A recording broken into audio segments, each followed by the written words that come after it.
In fact, that's one of the big issues that I've been really concerned with over the last 48 hours is, you remember, we had really low level snow down to sea level last week, and then we saw that go way up to about 8,000 feet as we went into the Christmas holidays. So we've been seeing a lot of heavy rain on snow, and that is the result. Do be very careful, especially around anything that overhangs, because we're about to see more rain move in, and so the potential for landslides and snow slides is still very high out there. If there is one silver lining to all this cloud cover, though, it's that temperatures are no longer sub-freezing like they were leading into Christmas. In fact, we've got temperatures riding in the mid-40s and even some lower 50s in Seattle and Renton right now. Still cool off towards the east there, but again, no longer in the single digits, just sitting right at the freezing mark off towards Winthrop. So here we are. We got a little bit of a break in the shower activity this afternoon. It looks like another band of heavy rain will start to move in later this evening, and there's a lot more on the way. Here's what's happening in the big picture. We've got another low pressure system that'll push through here, and you saw that little blue dip take place over top of the Pacific Northwest here.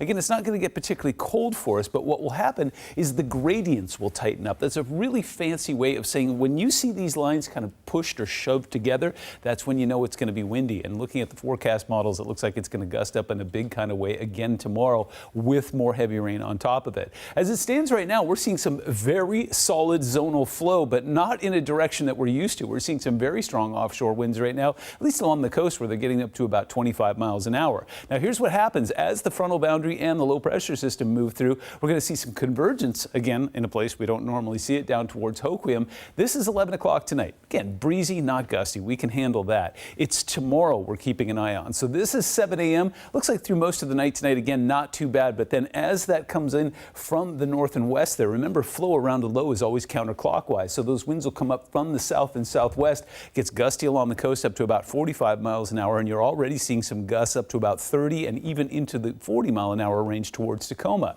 Now, one thing I want to point out here is that this is right around 2:30 in the afternoon. Tomorrow, this is when I expect those winds to peak, and the number's not really doing it for me. I do expect winds to be gusty up towards the San Juans here, but you see those colors there? See those purples? Those indicate that winds could get up to about 60 and possibly even 70 miles an hour along the coast. So do be aware. Don't let your guard down.